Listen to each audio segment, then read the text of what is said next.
nama saya Elizabeth Laras dari kelas 2019D Pendidikan Bahasa dan Sastra Indonesia. Pada kesempatan ini teman-teman, saya akan mereview kembali novel yang berjudul Laut Bercerita, karya Leila S. Chudori. Laut Bercerita mengisahkan seorang mahasiswa bernama Laut. Ya, Laut di sini adalah nama tokoh yang berkuliah sastra Inggris di UGM. Ia memilih UGM karena ingin berdiskusi dan berbagi pemikiran-pemikiran untuk membangun Indonesia. Di kampusnya, ia bergabung dengan kelompok aktivis Wirasena yang bermarkas di Seyegan atau disebut juga Rumah Hantu. Karena lokasinya yang jauh dari mana-mana, kelompok Wirasena tersebut terdiri dari Kinan, Sunu, Alex, Daniel, Gala atau sang penyair, Gusti, Ahmad, Coki, dan Naratama. Di Rumah Hantu inilah mereka banyak mendiskusikan buku-buku karya Pram, Rendra, dan buku-buku kiri yang dilarang di masa Orde Baru.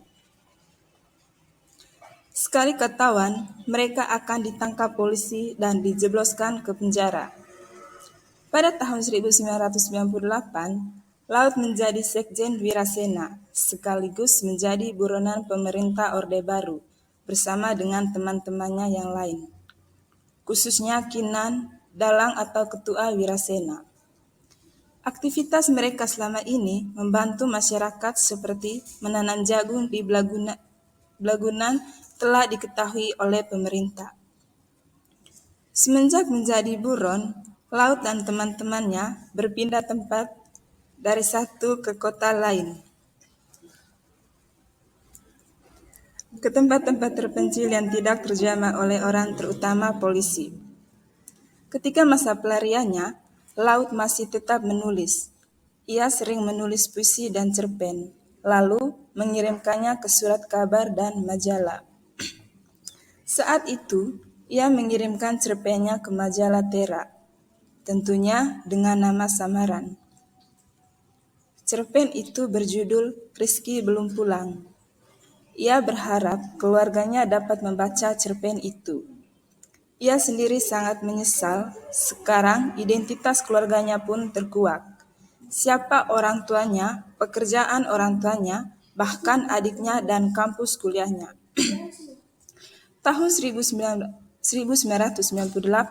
menjadi tahun yang kelam dan gelap, di mana orang-orang hilang, disiksa, dan dibantai.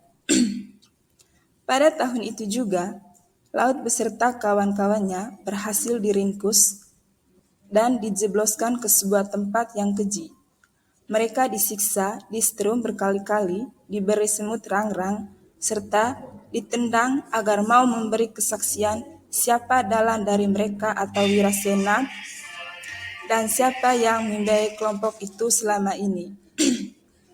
Setelah berhari-hari disiksa, distrum, dan seterusnya, Laut dibawa ke sebuah tempat yang sama dengan namanya, yaitu Laut. Kemudian, ia ditenggelamkan bersama dengan cerita yang belum sempat ia sampaikan kepada Indonesia. Judul cerpen, Rizky Belum Pulang, sengaja ia pilih agar orang tuanya tidak khawatir akan dirinya. Bahkan, ia akan pulang. Seperti biasa, di minggu keempat setiap bulan, untuk memasak tengkleng di hari Minggu bersama keluarganya, keluarga yang hangat, kini semuanya hanya tinggal memori.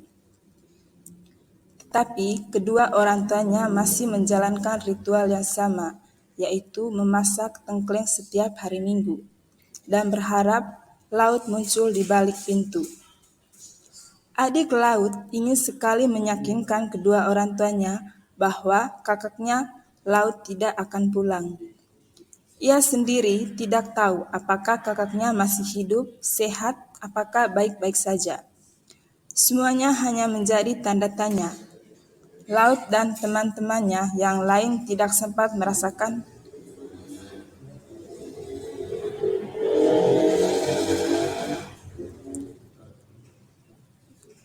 merasakan hidup bebas dari kungkungan Orba.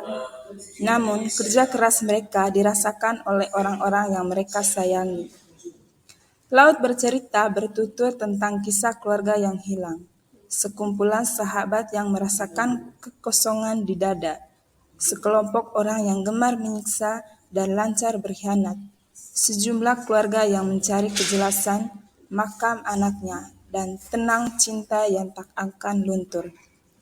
Sekian dan review dari saya teman-teman.